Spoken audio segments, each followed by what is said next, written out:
தங்க நிறத்துக்குத்தான் தமிழ்நாட்டை எழுதி தரட்டுமா?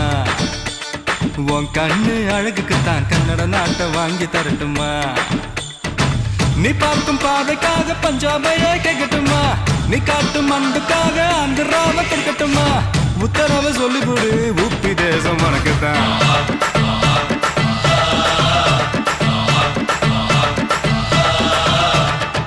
தங்க குணத்துக்குத்தான் தமிழ்நாட்டை எழுதி தரட்டுமா? உன் கண்ணு அழகுக்குத்தான் கன்னட நாட்டை வாங்கி தரட்டுமா?